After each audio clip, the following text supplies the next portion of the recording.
Welcome to the Online Digital Marketing Podcast.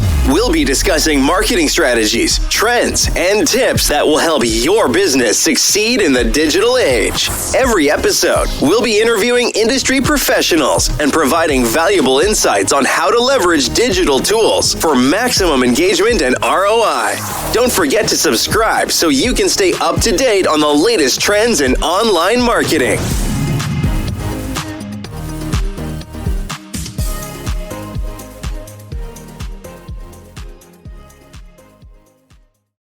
Welcome to the Deep Dive.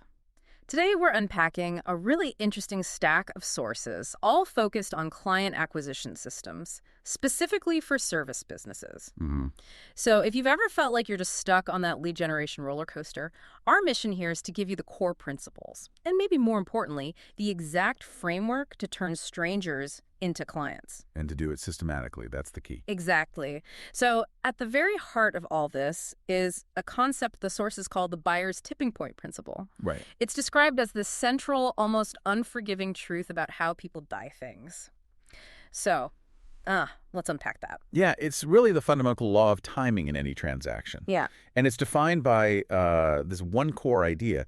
People buy when their pain peaks from whoever is top of mind and trusted. It sounds so simple on the surface. It does, but the implications are they're immense. They really are. And I think the most shocking part, the thing you have to get your head around, is that you will lose the sale, even if you have a better product. Right, even if you're faster or cheaper. Exactly. If a competitor is simply top of mind and trusted at that one specific moment, when the prospect's pain hits its peak, you lose. In that instant, it's not about quality. It's about presence and trust.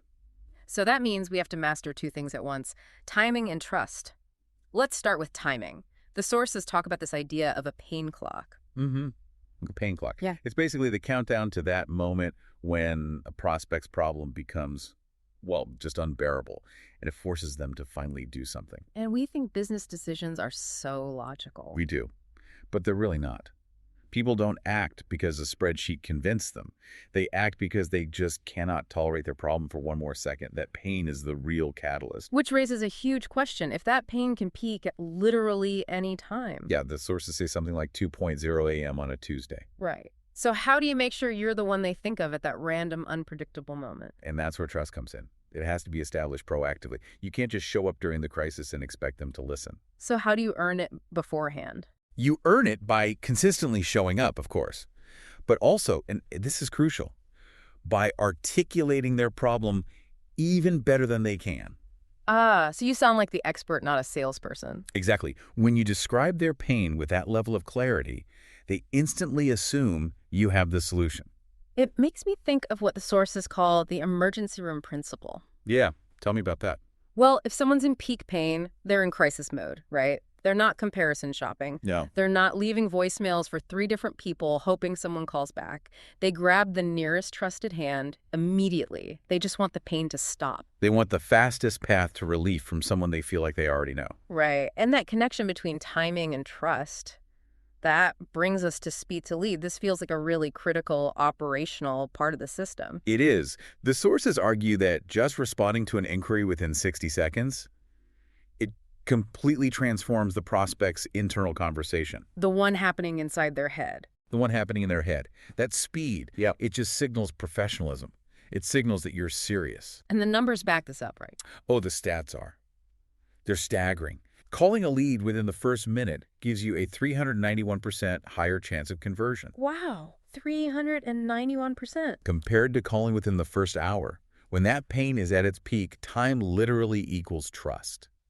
Okay, but wait, 60 seconds. That sounds exhausting and expensive. Is that really non-negotiable for, say, a high-ticket service business? It is for peak conversion. Yeah. But you have to think about the ROI. There's this great example in the source material about Alex Hormozy's friend. Okay. He pays someone $80,000 a year to work for 10 minutes a day. 10 minutes for 80 grand. Yeah. Their only job is to call 2 to 5 leads back within 5 minutes. And you think, why would you pay so much for so little work? Right. Because if they missed just one $15,000 client because they were too slow, that one loss costs more than the person's salary for the year. It's a defensive move. Money loves speed. Money loves speed. It really forces you to ask, What's my response time right now? The industry average is 47 hours. Which is basically a death sentence next to 60 seconds. It all comes back to what you said about the two conversations. There's the external one about features and price. And then there's the internal one. Yeah. Can I trust this person? Do they actually get my problem? It's the doctor's diagnosis principle. To say more about that. Well, if you go to a doctor and before they run a single test, they listen to you and then describe your symptoms and your pain perfectly, you instantly trust them. Right. Because they've proven they understand. And then you'll do whatever they prescribe. Okay, so if the buyer's tipping point is the law of physics here, Right. what's the machine we build to work with that law? That's the hook-to-booked blueprint. It's a 4-stage framework designed to make this whole process predictable, to turn strangers into clients like clockwork. I like the sound of that. And the goal isn't just to get more attention, it's what? To create qualified conversations. Exactly. We're not just trying to generate leads. That's a vanity metric. Yeah. We're trying to generate revenue by producing conversations with people who are actually ready to buy. Like an assembly line. An assembly line for decision making. All right, let's jump into stage 1, the hook. This is all about grabbing attention, and there's this 3-second rule. Yeah, you have 3 seconds. 3 seconds to create what's called a pattern interrupt. Something that just stops the scroll. If you fail there, you're invisible. So how do you do that in 3 seconds? The sources lay out this framework. Yeah. HO. Okay. The H is for hit the nerve. You have to strike a very specific, painful point. Okay. The first O is open the curiosity gap. Give them a reason to keep listening, like a surprising stat. The second O is offer a new possibility. You reframe their problem in a way they've never thought of. And the K? Keep them hooked. Use a little cliffhanger to pull them into the next piece of content. Can you give me a quick example? Let's say for a B2B consultant. Yeah. How do you hit the nerve and open that curiosity gap? Sure. So a bad hook would be we offer process optimization services. Right. Boring. A great hook would be something like, did you know you're currently paying 18% of your company's revenue to shadow work you don't even track? Oh, wow. That hits a nerve cost. And I immediately want to know, what on earth is shadow work? Exactly. The curiosity gap is wide open. You haven't sold anything yet. It reminds me of that Google Dear Sophie ad they mentioned. Mm-hmm. It never talked about gigabytes or features. It was just a dad creating an email for his newborn daughter. That emotional hook got millions of people invested. And that takes us to stage 2, the hold. Because getting their attention is one thing, but keeping it, that's another. The goal here is to turn that flicker of interest into real engagement. This solves that problem where someone clicks on your ad, pokes around, and then just vanishes. A hidden problem, yeah. And the tool for this is what the sources call flytrap offers. Flytrap offers. So Okay. these are small, single-serving solutions, a checklist, a template, a little quiz, something that solves a tiny, specific splinter problem for them in just a few minutes. So it's instant value. Instant value. Low commitment. There's an example of a software company that had a generic contact us form. They replaced it with a banner offering a free guide called 5 Hidden Costs of Cloud Migration. And that worked. It generated leads that were worth at least $73,000 a year in ad spend. It captured traffic that was just flying by before. Okay, so they download the guide, the lead is captured. What happens immediately after that? That's the proof of life protocol. You have to switch from digital to human, fast. You send a super simple, casual yes-no question, the yes-no opener. Not a sales pitch. God, no. Yep. Not a pitch. Something like, hey, just making sure you got the guide okay, the download link worked. That's it. You're just starting a human conversation because that's where conversions actually happen. Okay, so stage 2 captures the lead. Then stage 3 is the help.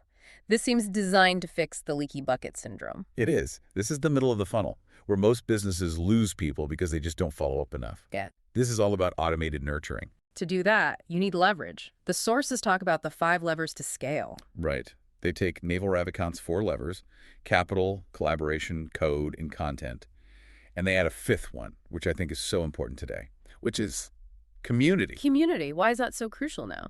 Because people are just drowning in content. What there's a starve for is genuine connection.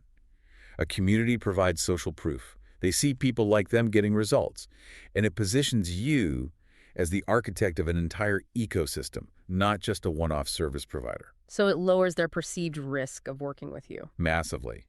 And to use these levers, the top producers use a 3-prong approach. They use automation, for consistent follow-up, and they use AI agents to handle basic questions and scheduling 204/7. And then the human element? That's the third prong. Personal outreach is reserved for those strategic moments where it has the highest impact. You're not burning out your best people on unqualified leads. So the goal of this whole help stage isn't even to sell. Not directly. The goal is to create educated buyers. The system feeds them content that answers their questions and calms their fears, so by the time they get on a sales call, they've already decided you're the safe and obvious choice. That's a huge shift. But that leads to the final stage.